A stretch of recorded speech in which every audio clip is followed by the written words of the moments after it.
सभी साथियों को मेरा जय भीम नमो बुद्धाय। साथियों देखिए, जो बड़े पैमाने पर चलती है शिक्षा, जिसकी वजह से देश चलता है, शिक्षा, आज उसी की व्यवस्था बहुत ज्यादा खराब है। तो उसका कोई ना कोई कारण होता है। कुछ लोग दर्शाते हैं कि सरकारी स्कूल की वजह से हमारे देश की शिक्षा खराब है, लेकिन मुझे वो भी पूरी तरीके से ठीक नहीं लगता। तो मैंने ये सरस्वती जी हैं, मैंने इनका भाषण सुना था। तो उस भाषण के अंदर मुझे समझ में आया कि हमारे देश की शिक्षा खराब क्यों है। क्योंकि हमारे देश की शिक्षा का पीछे होने का कारण मुख्य जो है वो सरकारी स्कूल नहीं, ये ब्राह्मणवाद है, पाखंडवाद है, जिसकी वजह से हमारे देश की शिक्षा खराब है। होता कुछ है, ये लोग बताते कुछ हैं। आप सुनिएगा इस वीडियो में, मैं पूरी बातों के साथ इस वीडियो की क्लिप दिखाऊंगा। और जो इनके अनुयायी हों, जो इनके भक्त हों, जो इनके चेले हों, मैं उनसे अनुरोध करना चाहूंगा, यदि उनको कोई बात बुरी लगती है तो कृपया वो मुझे माफ ना करें, वो मुझे माफ ना करें। बातों को समझें, सुने और समझें। अगर पढ़े लिखे हो तो डिबेट करके देखिए कि जो मैंने बोला है वो गलत है या सही है। अगर गलत होता है तो आपको और अधिक शिक्षा लेने की जरूरत पड़ती है, और यदि सही होता है तो शेयर कर दीजिएगा। चलिए मैं आपको सुनाता हूं। और कुछ लोगों के सवाल होते हैं कि इन लोगों को मनुवादी क्यों कहा जाता है, जो ब्राह्मणवादी लोग होते हैं। तो सभी चीजों, मतलब कई चीजों का इनमें सवाल के जवाब है। तो आप देखते रहिए, पूरी वीडियो देखना। देखिए आप, ये हमारी सनातन संस्कृति कहती है कि हम मनु महाराज के वंशज हैं।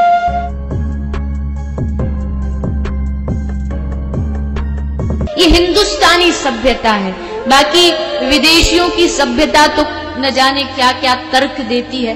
डार्विन की रिसर्च कहती है इंसान पहले क्या था,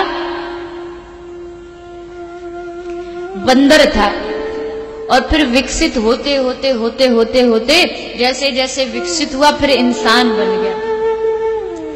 अब इनको कौन समझाए, अगर बंदर ही इंसान बन गए होते तो चलो हम तुमको लेके चलते हमारे वृंदावन में, बंदरों का भरमार है, एक आध बंदर को तुम भी इंसान बना के दिखाओ तो हम भी माने। तो अब आपने यहाँ सुन लिया होगा कि जो ग्रेट साइंटिस्ट, इसका नाम था डार्विन, जिन्होंने रिसर्च किया था कि हम आज क्या हैं और पहले क्या थे, उनकी रिसर्च को इन देवी जी ने गलत साबित कर दिया।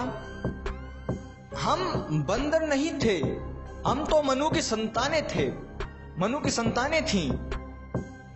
मतलब अगर इनको हमें बताना है कि बंदर ही इंसान थे पहले, जो बंदर विकसित होकर इंसान बने हैं, अगर इनको हमें ये दिखाना है तो इनको प्रूफ देना होगा। यानी कि जो इनके बंदर हैं उनको हमें इंसान बनाना होगा, तब ये मानेंगे कि हाँ भाई डार्विन की रिसर्च सही थी। लेकिन हम लोग जो इनसे इतने सालों से एक प्रूफ मांग रहे हैं कि यदि तुम्हारे मनु महाराज के, मनु संतान के, मतलब तुम्हारे धर्म के जो भी भगवान थे, उन भगवानों का कोई हमें प्रूफ तो दो। उन्होंने इतने चमत्कार किए थे, एक आध चमत्कार तो दिखाओ। इतने सारे भगवान थे, एक आध भगवान से तो मिलवाओ। लेकिन नहीं, वहां इनके बस सिर्फ मनगढ़ंत रहते हैं वो। लेकिन साइंस का इनको प्रूफ चाहिए कि यदि बंदर थे तो आप बनाकर दिखाओ। चलो और आगे सुनो। वृंदावन के बंदर पूरी दुनिया में मशहूर है। चश्मा पहन के तुम जा सकते नहीं, हाथ में सामान लेके जा सकते नहीं। तुम चश्मे पहन के गए और उन्होंने देखा तो चश्मे लेके जाएंगे, और लेके जाना तो छोटी बात है, तो कोई भी कर सकता है। लेकिन वृंदावन के बंदर इतने समझदार हैं, उनको मालूम है कहां पहनना है, वो खुद दीवार पर चश्मे लगा के बैठ जाते हैं। ऐसे वानर है, इनको इंसान बना के दिखाओ तो पता चले भाई हाँ सच में इंसान पहले बंदर हुआ करता था।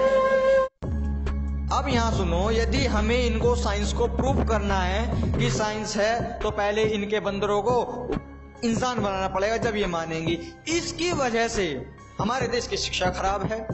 अब यदि कोई बच्चा साइंस की बुक पढ़ने के लिए बैठेगा और उसमें पढ़ना स्टार्ट करेगा कि हमारे जो मतलब हम आज मानव शरीर है ये पहले बंदर था, इतना पढ़ते ही यदि उस बच्चे ने इनकी बात सुनी होगी तो उसके मन में क्या आएगा? अरे वो देवी जी तो बता रही थी कि हम मनु की संतानें हैं, वो तो इतने बड़े मंच से बता रही थी, बड़े सुरीले आवाज में बता रही थी, वो तो सही है, बुक में गलत लिखा हुआ है। वो इस चैप्टर को क्लोज कर देगा।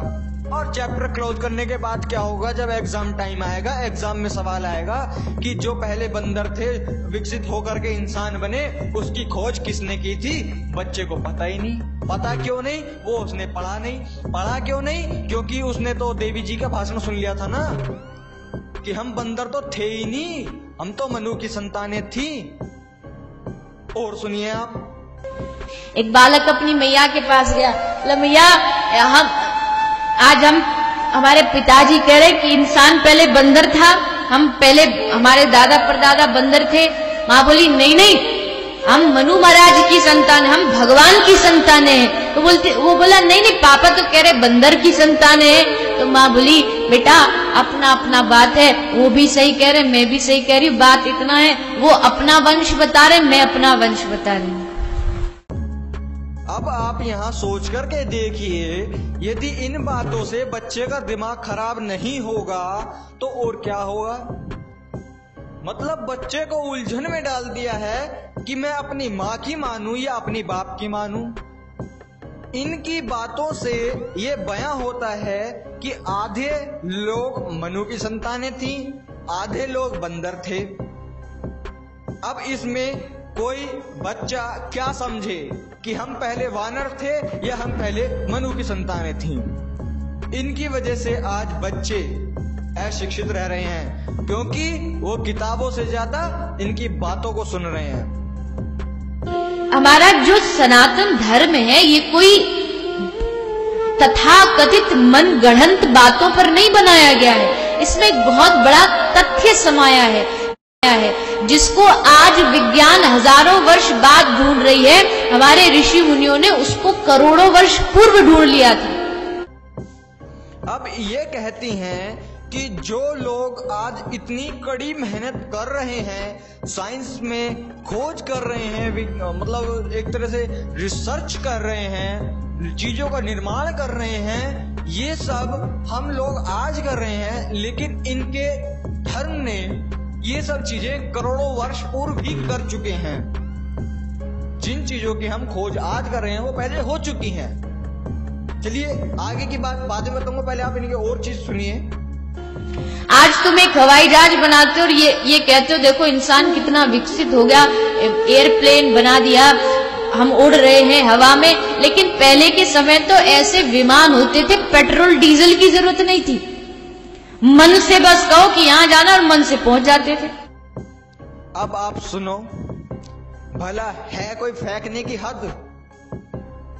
अब ये बोलती हैं कि आज जो हमारा जो विज्ञान है वो एक हवाई जहाज बना के अपने आप पर गर्व ना करे, क्योंकि ये तो हमारे पहले ही थे, करोड़ों साल पहले थे ये वाहन। मतलब मन में सोचो कि हमको अमेरिका जाना है और अमेरिका पहुंच गए। मतलब कि बिल्कुल बस शब्द ही नहीं होते हैं इन लोगों को बोलने के लिए। मतलब हमने अमेरिका देखा नहीं है, ठीक है, हम अमेरिका कभी गए नहीं है, हमने अपने मन में सोचा अमेरिका। अब उसने कोई इमेजिनेशन तो होगा नहीं, क्यों, हमने कभी अमेरिका देखा नहीं। अब हमने अमेरिका सोचा, अब जो इनके करोड़ों साल पहले वाहन थे, अब यदि उस वाहन ने अमेरिका ले जाकर ऊपर से पटक दिया और हम समुद्र में गिर गए तो चलो, मतलब ये तो है ही बकवास, ठीक है। उसके बाद अब इनसे पूछा जाए कि जो वो वाहन थे वो वाहन कहाँ हैं? भाई जब उनमें पेट्रोल डीजल की जरूरत नहीं पड़ती थी, और यदि आज वो वाहन आ जाए तो आप सोच के देखिए कितना पेट्रोल डीजल बचेगा। पेट्रोल डीजल के वाहनों की वजह से कितना पॉल्यूशन हो रहा है। तो मंगाओ भाई उनको यार, मंगाओ, देश का उद्धार होगा, नंबर 1 पे पहुंच जाएगा हमारा भारत। और सुनो क्या कहती हैं ये। आज तुम्हारे पास मिसाइल है, अस्त्र है, शस्त्र है। आप रामायण पढ़ते होगे, रामायण देखते होगे, महाभारत देखते होगे, ऐसे ऐसे बाण हुआ करते थे, एक एक बाण में से 100 बाण निकलते थे। कोई बाण ऐसा है, बाण चलती सबको नींद आ जाती थी, कोई बाण ऐसा था, बाण चलती वर्षा हो जाती थी। इतना हमारा प्रभावशाली धर्म रहा है, इसको मनगढ़ंत नहीं बनाना चाहिए। लो अब सुन लो आप, शायद थोड़ी सी हंसी भी आई होगी। मतलब कुछ भी ना, कोई एविडेंस के तौर पे कुछ नहीं, सब मतलब इनके पास ऐसे ऐसे तीर होते थे कि उनमें से आग निकल रही है। यार कुछ तो साइंस नाम की चीज होती है, जब उसके अंदर गैस नहीं है, कोई फ्रिक्शन नहीं है, कोई इलेक्ट्रॉन प्रोटॉन नहीं है, कोई फायर की कोई चीज नहीं है, तो उसमें से आग कैसे निकल जाएगी? उसके अंदर कोई पानी नहीं भरा हुआ है, तीर के अंदर कोई टंकी नहीं लगी हुई है, तो पानी कैसे निकलेगा? सोचने वाली बातें होती हैं, लेकिन कोई सोचता नहीं है। सबके मन में हवा हो जाती है, अरे हाँ होगा, लेकिन मेरे भाई होता कुछ नहीं है। ये कहती हैं बार बार कि हमारा बहुत प्रभावशाली धर्म रहा है। अरे तो भाई अब कहाँ हैं? अब उसकी जरूरत है हमारे सैनिक जो बॉर्डर पे, ये लोग बोलते हैं कि पाकिस्तान दुश्मन है। चलिए पाकिस्तान दुश्मन है, अटैक करता है, ना जाने कितने सैनिक वहां मरते हैं। क्यों मरते हैं? क्योंकि वो बंदूक के साथ वहां जाकर लड़ते हैं, इसलिए उनको भी गोलियां लग जाती हैं, बम विस्फोट हो जाता है, इसलिए वो मर जाते हैं। अरे तो मैं प्रधानमंत्री जी से निवेदन करना चाहूंगा, कृपया इन सरस्वती जी के पास जाएं और इनसे वो तीर, जो तीर हैं जो पानी छोड़ते हैं, आग छोड़ते हैं और बेहोश कर देते हैं, उन तीरों को इनसे मंगवाया जाए। क्योंकि ये गुरु हैं, धर्म गुरु हैं, तो इनको रास्ता पता होगा, या मतलब जो जगह पता होगी कि वो कहाँ हैं, तो इनसे उन तीरों को मंगवाया जाए और भारतीय सेना के शस्त्रों के रूप में उनको उपयोग किया जाए, ताकि हमारे भारतीय सैनिकों की जान बच सके। अभी और सुनिए। हमारा सनातन विज्ञान कहता है कि 3 चीजों से दुनिया बनी है, इलेक्ट्रॉन, प्रोटॉन और न्यूट्रॉन। वही हमारा धर्म भी कह रहा है, बस नाम बदल गए। हमारे धर्म ने कहा दुनिया 3 चीजों से बनी है, सतोगुण, रजोगुण और तमोगुण। अब मेरे भाई यदि आप थोड़ा बहुत पढ़े लिखे होंगे तो ये चीजें तो आपको भी पता होंगी कि हमारा जो संसार बना हुआ है वो पूरा संसार 3 चीजों से मिलकर बना है, इलेक्ट्रॉन, प्रोटॉन और न्यूट्रॉन। तो क्या आपने कभी सुना है सतोगुण, रजोगुण और तीसरा तो मुझे बोलने में भी नहीं आ रहा, आपने सुना है कहीं? अब यदि कोई बच्चा किताब में पढ़ेगा कि हमारा जो संसार बना है वो 3 चीजों से मिलकर, इलेक्ट्रॉन, प्रोटॉन, न्यूट्रॉन। अब यदि उस बच्चे ने इन सरस्वती जी की बातें सुनी होंगी कि दुनिया संसार जो बना है वो बना है सतोगुण, रजोगुण और जो तीसरा है। अब बच्चा पेपर देने जाएगा, अब एग्जाम में क्वेश्चन आएगा कि एक मनुष्य का शरीर या कोई भी चीजें किस चीज से बनी होती हैं, उन 3 चीजों के नाम बताइए। अब आप ये बताइए कि वो बच्चा क्या लिखेगा? वो इलेक्ट्रॉन, प्रोटॉन, न्यूट्रॉन क्यों लिखेगा? क्योंकि उसने तो सरस्वती जी का इतने ऊंचे मंच से जो बातें सुनी है, रजोगुण जो भी हैं, वो चीज लिखेगा ना, क्योंकि उन्होंने इतने ऊंचे मंच से बोली है। किताब तो हमने खुद पढ़ी थी। दिमाग ब्लॉक हो जाता है, इस वजह से शिक्षा खराब है। और सुनिए, हम कह रहे हैं इस संसार की सृष्टि ब्रह्मा, विष्णु, महेश ने की है और विज्ञान कहता है इस संसार को गॉड ने बनाया है। अब आपसे कोई पूछे गॉड की फुल फॉर्म क्या है, तो G for generator, O for operator और D फॉर डिस्ट्रॉयर। चलो यहाँ स्पष्ट हो जाता है कि इन्होंने भी किताबें पढ़ी हैं। क्योंकि इनको कोड की फुल फॉर्म भी पता है। G for generator, O for operator और D फॉर डिस्ट्रॉयर। ये सिद्धांत है साइंस का कि ये चीज होती है। यदि कोई चीज बनी है तो उसके लिए जनरेटर होता है, यानी कि बनाने वाला, फिर उस चीज को कोई चलाने वाला होता है जो उसको चलाता है, और एक डिस्ट्रॉयर होता है जो उसको खत्म करता है। ये साइंस कहता है। लेकिन इन्होंने इस साइंस के अंदर भी अपना ब्राह्मणवाद घुस दिया। अब आप सुनिए वो क्या है। जनरेटर कौन है? बनाने वाला, प्रकृति को बनाने वाला कौन है? ब्रह्मा जी। ऑपरेटर कौन है? विष्णु जी, जो पालन करते हो। डिस्ट्रॉयर, संहार करता, बाबा भोलेनाथ। अब वही सीधी सी बात है, तुम उनको गॉड कहते हो, हम उनको ब्रह्मा विष्णु महेश कहते हैं, बात तो एक ही है। अब देख लीजिए, इन्होंने गॉड वर्ड को भी अपने भाषा में परिवर्तित कर लिया, यानी कि जनरेटर हो गए ब्रह्मा, ऑपरेटर हो गए विष्णु जी, और ये देख लो इन्होंने भोले जी का क्या अपमान किया है। मतलब उन्हें डिस्ट्रॉयर बता दिया कि भोले जी नष्ट करते हैं। भाई भक्तों, भोले के भक्तों देख लो, इन्होंने बता दिया कि डिस्ट्रॉयर भोलेनाथ होते हैं। ये कहते हैं बात एक है। अरे क्यों है भाई बात एक? जब साइंस कहता है कि गॉड मीन्स जनरेटर, ऑपरेटर और डिस्ट्रॉयर, दैट्स इनफ। इसको आगे इतना ले जाने की क्या जरूरत है कि इसमें भी आपने अपना पाखंडवाद घुसा दिया। बच्चा पढ़ेगा कि गॉड, बाय चांस कहीं गॉड की फुल फॉर्म उन्होंने पढ़ ली कि जनरेटर, ऑपरेटर, डिस्ट्रॉयर, कहीं वो पहुंचा, उनने इनकी बातें भी सुनी हुई थी, कहीं वो पहुंचा, कहीं गॉड की फुल फॉर्म आई, उसने बताया जनरेटर, ऑपरेटर और डिस्ट्रॉयर, किसी ने उसका मतलब पूछा तो क्या बोलेगा? ब्रह्मा विष्णु भोले जी। बताइए है या नहीं है अशिक्षा होने का कारण? और सुनिए, जिस दिन ये विज्ञान सबसे ऊंची शिखर पर पहुंचेगा ना, उस दिन वो देखेगा कि हमारा सनातन धर्म वहां पहले से बैठा है। OMG, ये तो इन्होंने बहुत अद्भुत बात बोल दी। जो हम प्रयास कर रहे हैं पढ़ लिख करके, ना जाने कितनी रिसर्च करके साइंस को आगे बढ़ा रहे हैं, देश को डेवलप कर रहे हैं, इनका धर्म वहां पहले से पहुंचा हुआ है, करोड़ों वर्ष पहले से पहुंचा हुआ है। तो मैं इन सरस्वती जी से पूछना चाहूंगा कि यदि आपका धर्म करोड़ों साल पहले ही वहां पहुंच गया था, तो हमारा भारत देश इतने नीचे क्यों आ गया? और चलो आ भी गया तो उनके शस्त्र अस्त्र जो भी था वो तो यहीं रहने थे।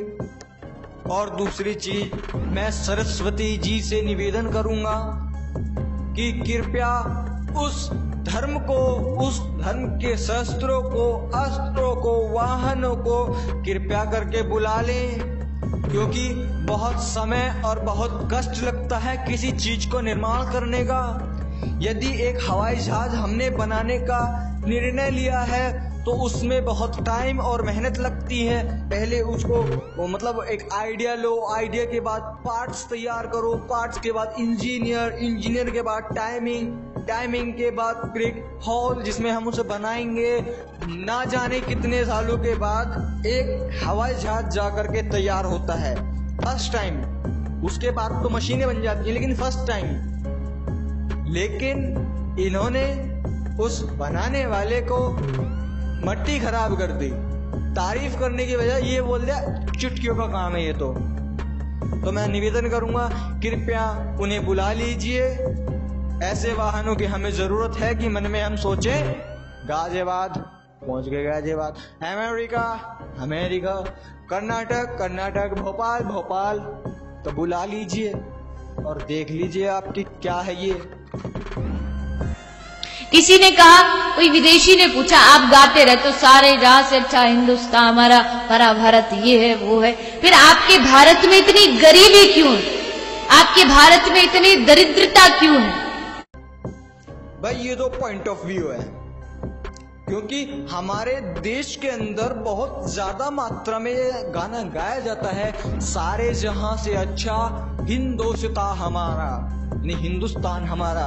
वैसे है तो भारत, इंडिया है, भारत है, लेकिन ये पता नहीं हिंदुस्तान कहां से आ गया। लेकिन फिर भी सारे जहां से अच्छा हिंदुस्तान हमारा, ये इतना गरीब क्यों है, इतनी दरिद्रता क्यों है? चलिए जानते हैं इनके मुंह से ही। भारत में इतनी गरीबी क्यों है? तो किसी भारतीय ने हंसते हुए कहा, अरे भैया, जिसके कंधे जितने मजबूत होते हैं उसके ऊपर उतना ज्यादा वजन डाला जाता है। भारतीयों के कंधे इतने मजबूत हैं कि वो हर कष्ट को सह सकते हैं, इसलिए भगवान ने इतनी दरिद्रता और इतनी गरीबी इस भारतवर्ष को दी, क्योंकि हमारे कंधे मजबूत। अब सुन लीजिए आप, मैं तो कुछ ज्यादा कहूंगा नहीं इस बारे में, आप खुद सोच सकते हैं कि जिसके कंधों, यानी कि पूरे विश्व में से सिर्फ हमारे कंधे मजबूत हैं। आप मेरे देख लो, ये मेरे कंधे हैं, मेरे कंधे तो मजबूत नहीं है, मैं तो नहीं उठा सकता ज्यादा वजन, तो मैं गरीब क्यों है? मैं गरीब क्यों हूं? मेरे तो कंधे मजबूत नहीं है, मैं तो ज्यादा वजन नहीं उठा सकता। मतलब कुछ भी फेंकते हैं, कुछ भी, जिसका कोई वास्तविकता से कोई संबंध ही ना हो। अरे इतने बड़े बड़े जो आप ये देखिए, जो फाइटर्स हैं, भाई फाइटर से ज्यादा पावर तो किसी और मशीन में ही होगी। अब जो फाइटर हैं, हमारे भारत का सिर्फ एकमात्र फाइटर है खलील, ठीक है। लेकिन जो विदेश हैं, जो हमारी फॉरेन कंट्री हैं, हमारे भारतवर्ष से अलग हैं, अधिकतम फाइटर्स उन देशों से हैं, यानी कि उनके कंधों में ज्यादा जान है, तो वो गरीब क्यों नहीं है? हमारा देश में तो एक ही है, मतलब उस एक की वजह से इतना ज्यादा गरीब है हमारा देश। और सुन लो क्या मैं, ये कोई मारवाड़ी की मृत्यु होती है तो वो जा रहा होता, तो चित्रगुप्त उससे पूछता, भैया तुझे कहाँ जाना, स्वर्ग में जाना कि नरक में जाना? तेरे पुण्य भी है, पाप भी है, पुण्यों से तुझे स्वर्ग मिलेगा। अब तू ये बता, तुझे पहले स्वर्ग जाना कि नरक जाना है? तो अब आप ये नई बात देख लो, स्वर्ग और नरक। फिलहाल के लिए सिर्फ मैं छोटी सी बात पूछना चाहूंगा, वैसे तो मैं इसके ऊपर, स्वर्ग और नरक के ऊपर मेरे पास पूरा एक डाटा है, मैं उस चीज को बहुत जल्द सामने लाऊंगा। आप मुझे एक बात बताइए, ये स्वर्ग और नरक है कहाँ? आसमान में, यानी कि हवा में, कल्पना के अंदर है। और ये कल्पना इन लोगों को कैसे पता चली? क्योंकि स्वर्ग और नरक तो उनको दिखते हैं ना जो मर जाते हैं, तो ये चीजें इनको कैसे पता चली कि स्वर्ग और नरक भी है? और चलो स्वर्ग नरक का पता भी चल गया, तो इनको ये कैसे पता चला कि पुण्य करने वाला आदमी स्वर्ग में जाता है और पाप करने वाला नरक में? भाई इस बात का पता भी तो उसे ही चलेगा जो मरने के बाद या तो दोनों कंपनी में घूमे कि हाँ भाई इस कंपनी में क्या है और इस कंपनी में क्या है। और जब वो आदमी मरने के बाद वहां घूमेगा, तो ये तो हमारी साइंस कहती नहीं है कि कोई आदमी मर के नरक स्वर्ग में गया और आकर के द्वारा शरीर में खड़ा हुआ और वो लेक्चर देने लगा कि भैया आसमान में स्वर्ग और नरक भी है। तो ये तो बात पूर्ण सिद्ध है कि ये सब बकवासबाजी। इनकी एक बात और है, ये जिस स्टेट में जाते हैं, जिस एरिया में जाते हैं, उस एरिया की बड़ी तारीफ करते हैं। मारवाड़ी के इलाके में है तो मारवाड़ी की तारीफ करने लगे। चलिए खैर, बातें ज्यादा लंबी ना करते हुए सिर्फ मैंने आपको इतना ही दिखाया है कि क्या हमारी शिक्षा का खराब होने का कारण ये ब्राह्मणवाद है या नहीं है। तो उम्मीद करता हूँ कि समझ में आया होगा थोड़ा बहुत। और यदि कोई इनका भक्त, पुजारी या चेला देख रहा हो तो कृपया वो बकवासबाजी ना करके इस चीज पर डिबेट करके देखे कि ये बातें सही हैं या गलत हैं। और अगर सही लगी हो आपको, प्रत्येक व्यक्ति को यदि ये बात सही लगी है तो कृपया इसे शेयर कीजिए, क्योंकि शेयर करने से क्या होगा, जब कोई व्यक्ति इस बात को सुनेगा तो ना तो वो इनकी बात सुनेगा, वो अपनी किताब पढ़ेगा, किताब में से समझेगा कि गॉड का मीन्स जनरेटर, ऑपरेटर, डिस्ट्रॉयर होता है। और हमें हम पहले बंदर थे, बंदर से विकसित होकर हम इंसान बने हैं। और इसकी रिसर्च डार्विन ने की थी। ये जब पता चलेगा जब वो किताब पढ़ेगा, और किताब जब पढ़ेगा जब वो उनकी बातों को नहीं सुनेगा। और कब नहीं सुनेगा? जब आप उनकी इस डेफिनेशन को इस वीडियो के माध्यम से समझाएंगे। तो अनुरोध करूंगा, कृपया उन लोगों को बताने का, उनको सिखाने का, समझाने का कष्ट करें। तो कृपया इस वीडियो को शेयर कीजिए, लाइक कीजिए, और जो आपकी वीडियो के बारे में राय हो वो कमेंट भी कीजिए। और मैं हर बार कहता हूँ, इस बार भी कह रहा हूँ, चैनल को सब्सक्राइब कीजिए और साथियों बेल आइकन जरूर दबाइए, क्योंकि शायद आप सब्सक्राइब तो कर चुके हैं लेकिन आपने बेल आइकन नहीं दबाया है। क्योंकि मेरे पास पूरा रिकॉर्ड होता है कि कौन सा व्यक्ति मेरे वीडियो किस तरीके से देख रहा है। तो बेल आइकन वाले लोग मेरे पास कम आ रहे हैं, तो कृपया बेल आइकन जरूर दबाइए। तो ठीक है साथियों, जय भीम, नमो बुद्धाय। मिलते हैं अगली वीडियो में।